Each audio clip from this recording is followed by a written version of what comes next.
Good morning. I'm Kyle O'Mara, and I serve as the attorney for Thumb Electric Cooperative.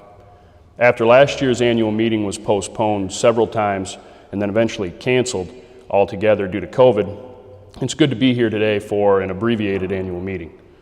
The board made a decision early on this year that we would hold our annual meeting on the second Saturday in June as usual. At the time it was scheduled and the official notice was published in Country Lines magazine, COVID concerns and gathering restrictions remained in place. As a result, this scheduled annual meeting is closed to the membership, but is being recorded, and a link to that recording will be made available on our website and social media platforms. To allow a virtual annual meeting like this, TEC's bylaws needed to be amended. At the April 20th regular board meeting, the Board of Directors acted on and approved revisions to the TEC bylaws.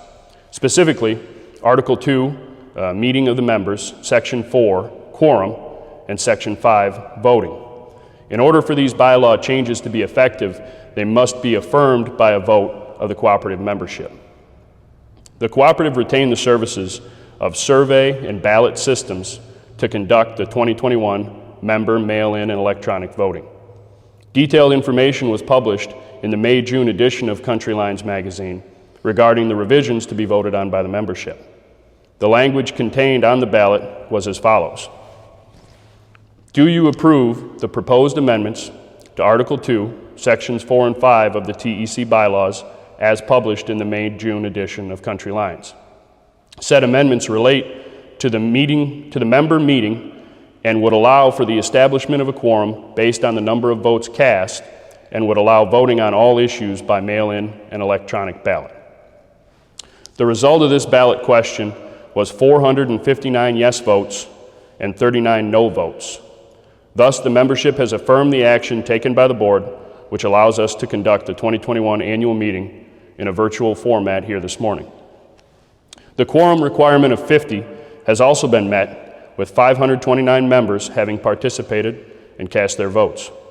We look forward to returning to our normal in-person event next year. Now, at this time, I'd ask that we all please stand and participate in reciting the Pledge of Allegiance.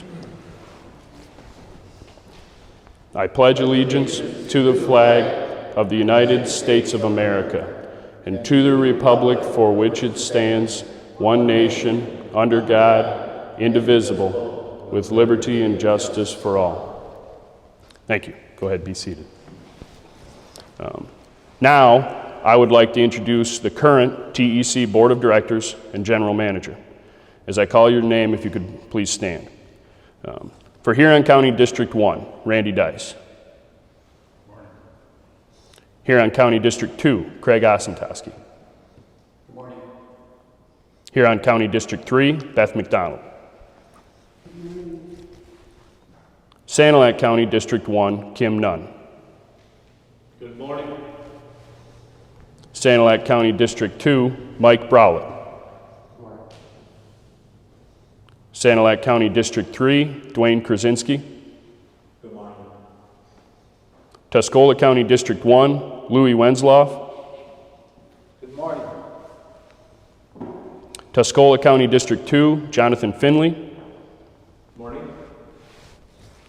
And Tuscola County District 3, Director Carl Cousins could not be present with us today. And finally, General Manager Dallas Braun. Good morning. And at this time, I'd like to turn things over to President Wenzlaff. Thank you, Kyle. The official meeting will come to order. First of all, I'd like to recognize efforts of each and every one of TEC's employees. While all employees' roles may not be the same at the cooperative, everyone does their part and contributes in the overall success of the cooperative. Thank you to all TEC employees for your dedication and commitment to the cooperative and making safety a priority. I'm proud to share TEC's last lost time incident occurred in October of 2018. Good job, everybody. I would also like to recognize longtime employee Dennis Smalley, who retired a few months ago after providing 42 years of service to the cooperative. Dennis was officially one of the mechanic operators that took care of the fleet of vehicles and was responsible for the generating plants. But he did many other things that benefited the cooperative. Dennis was involved in obtaining and putting in service 7 diesel generators during his time. We purchased these generators from Army bases. There's one come from California that was in the basement of a telephone company's building. We had to get that out of the basement and bring it up here. We got, excuse me, we got truckloads of parts, and Dennis took those generators and got them all operating. Unbelievable. So thanks, Dennis. Good job.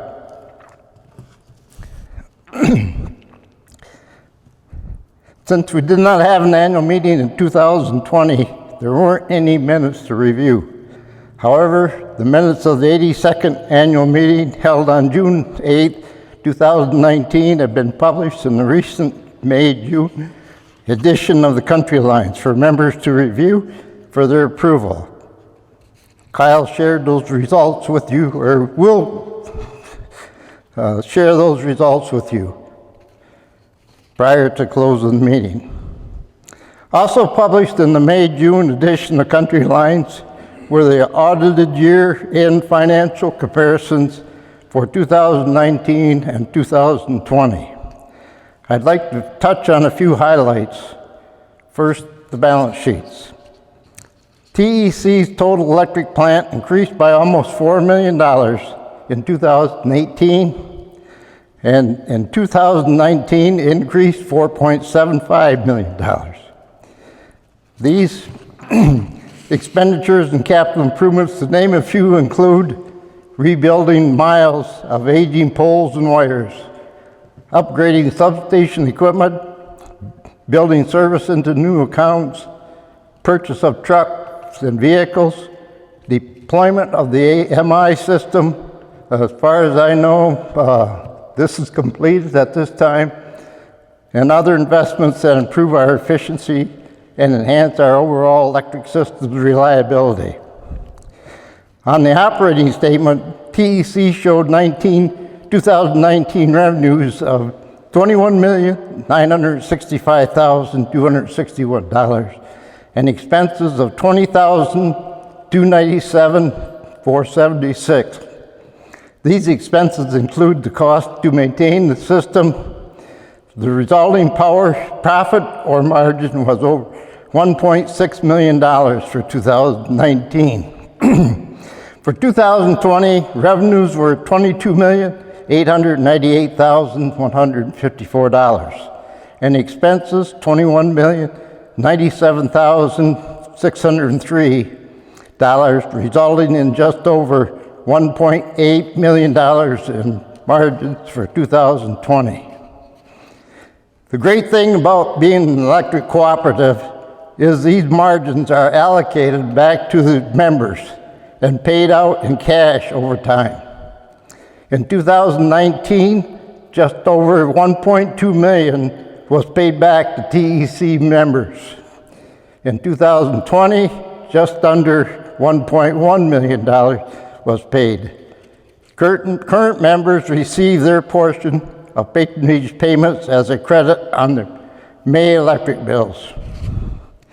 In summary, your electric cooperative remains financially stable and continues to meet all the loan covenants, including realized margins achieved similar to 2019 and 2020. At this time, I would like to turn things over to General Manager Braun to provide you an update on some exciting things that are happening. Thank you. Okay, thank you, Louis, and good morning, everyone. While I'm happy to be here today in this abbreviated form of our normal annual meeting. I am very much looking forward to next year being able to speak and share information with you directly and face to face. But until then, let me share a few things with you today in the format that we have here for you. First of all, in July of this year, members will see a rate revision on their electric bills. The monthly service charge for most accounts will increase by $5 a month. Other rates will go down. The overall impact for the average residential account will see an increase of approximately $2.60 a month increase. Now, this revision will allow the cooperative to continue to meet its financial debt, strengthen its equity position, and allow us to continue to responsibly maintain the electric system on behalf of our membership. We work hard here at the co-op to keep rates stable for as long as we can without compromising the financial health of the co-op. With that, the last rate increase was back in 2018. By July of this year, the AMI system deployment is not 100% complete, but by July of this year, Thumb Electric employees should have the deployment of our automated metering infrastructure fully completed. Now, this was a capital project that was approved by the board back in 2019, and the project was actually started in 2019. In addition to members not having to read their monthly meter readings and providing those readings to the office gals, there are many other benefits that come with it, including automatic outage notification. If you think about it, in today's technology-filled world, it's right now, prior to the AMI deployment, the only way we knew you may be out of power is if you called us. So you'll no longer need to call us. You still can if you want, but that's one of the benefits. There are other benefits, including power quality notifications. I can tell you that we have had, I don't know, I'd say maybe 15 to 20 situations where we've received alarms already through the AMI system notifying us that the ambient temperature was higher, or the temperature in the meter base was higher than the ambient temperature, which normally indicates a loose electrical connection. And those connections usually cause outages and could cause problems with appliances and possibly fires. So we've been able to be proactive with the AMI system and take care of those issues before they cause problems for our members. There's also meter tampering alarms. If someone wanted to tamper with the meter, we would know right away and we could address that right away. There's many more advantages with the AMI system, including the ability of members to view and track their own electric consumption through our Smart Hub app. So if you are not familiar with the Smart Hub app or not using it, I would encourage you to reach out to the office, get information, and sign up for that valuable app. In 2021, the co-op has budgeted just over $4 million in additional capital projects on the electric system. These projects are part of our 3-year work plan in which certain areas of our system were identified having to be upgraded due to the age of the system or the reliability performance, or in some cases the circuit may be overloaded. In fact, in July, we'll have line contractors on the property, starting rebuilding a total of 12 miles of 3-phase line in 3 separate locations in Huron County.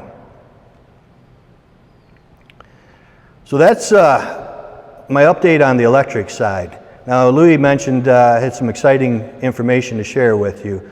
So let me get into that. So for about 2 years now, we've been doing our due diligence here. When I say we, I mean TEC staff and the board of directors.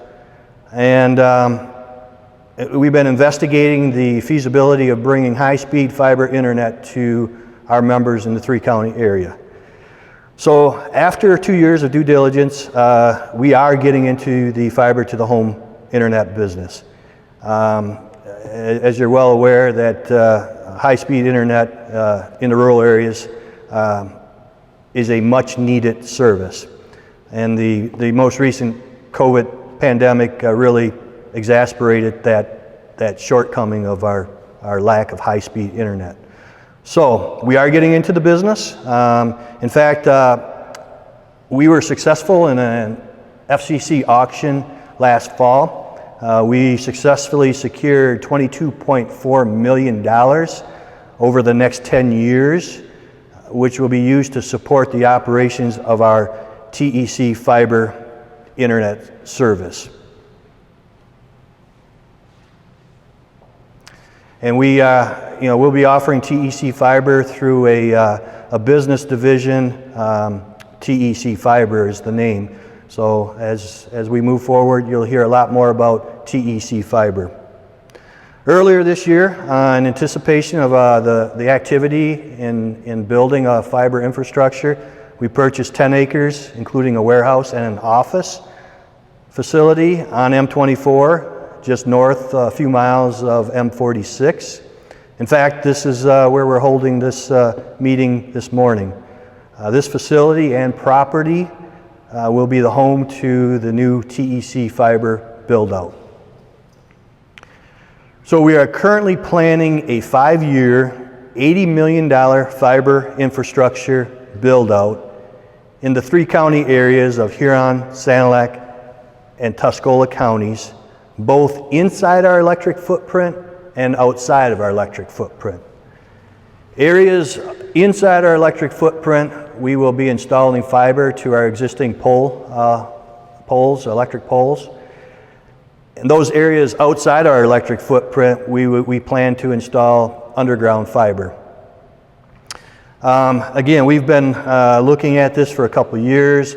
We have had design engineers on our property for the past 3 months out in the field, finalizing the final designs, getting actual field data, and things are moving well. In fact, the first phase of construction, which is expected to take about 1.5 years, maybe 2 years, will occur in Tuscola County, in and around our substation circuits of Millington, Vassar, Kingston, Decker, and Columbia.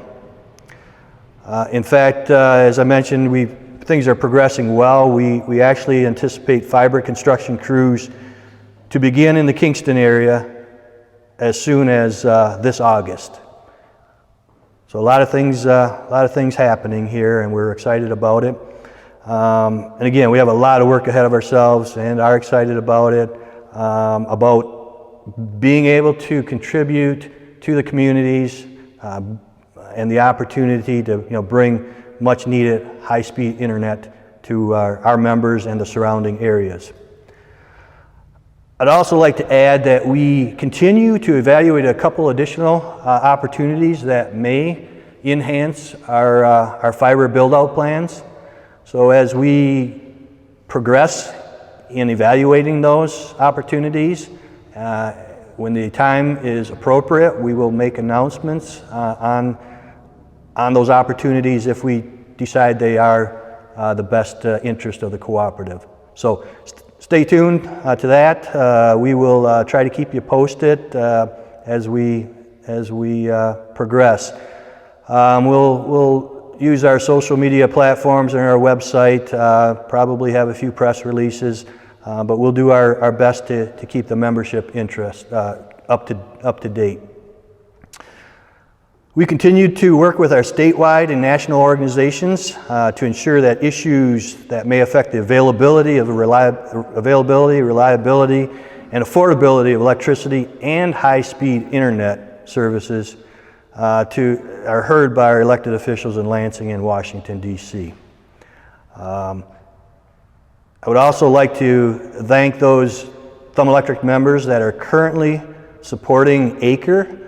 And ACRE is the Political Action Committee for Electric Cooperatives nationwide. So thank you for those members that are participating. I do know we have had quite a few more members sign up this year, and I appreciate that. I would also encourage the rest of the members to consider supporting ACRE as well. Anyone wanting more information about ACRE, what it's all about, and how you may participate and support that program, just pick up the phone, give me a call at the office, and I will share that information with you. In closing, we have a lot of exciting things happening here at the co-op. I urge everyone to continue your strong interest in your co-op and stay engaged with us at the co-op and your board of directors. I look forward to seeing everyone next year in person at our annual meeting, which is scheduled for June 11th, which is a second Saturday, and it's scheduled to be at the Octagon Barn again. And again, like other years, we'll have a list of activities for family and friends. So hope to see everyone there. And in the meantime, stay in touch with us, and we'll do the same thing and reach out to you and let you know what's going on at your co-op. At this time, I'd like to ask Kyle to share the results of the rest of the 2021 elections. And I thank you, and again, look forward to seeing you next year. Although President Wenzlaff briefly touched on the minutes for the 2019 annual meeting and the year-end financials for both 2019 and 2020, the information was also published in the May-June edition of Country Lines magazine. Members had the opportunity to review and then cast their ballots regarding the approval of the 2019 financial report, the 2020 financial report, and the 2019 annual meeting minutes. The language contained on the ballot was as follows. Do you approve the 2019 financial report, the 2020 financial report, and the 2019 annual meeting minutes as published in the May-June edition of Country Lines? The official voting results show 474 members having voted yes and 15 members voted no. The measure passes. Also included on the ballot for membership voting were the District 2 director positions, one each in Huron, Sanilac, and Tuscola counties, the term being 3 years. The results of those elections are as follows. In Huron County District 2, Craig Osentoski, the incumbent, received 290 votes. Paul Kanaski, the challenger, received 155 votes. As a result, Craig Osentoski has retained the Huron County District 2 director position for a term of 3 years. In Sanilac County District 2, Mike Browlett, the incumbent, received 327 votes. Ernest Messing, the challenger, received 115 votes. As a result, Mike Browlett has retained the Sanilac County District 2 director position for a term of 3 years. In Tuscola County District 2, Jonathan Finley, the incumbent, received 295 votes. Kayleen Hahn, a challenger, received 96 votes. And Michael Putnam, a challenger, received 48 votes. As a result, Jonathan Finley has retained the Tuscola County District 2 director position for a term of 3 years. Congratulations to the incumbents on your new 3-year terms, and thank you to the challengers for your interest and participation. This concludes the 2021 annual meeting. President Wenzlaff has asked me to entertain a motion to adjourn. Do I have a motion? I have a motion. Any support? Support. It's been moved and supported that the 2021 annual meeting be adjourned. All those in favor signify by saying aye. Aye. Opposed? Meeting's adjourned. Thank you.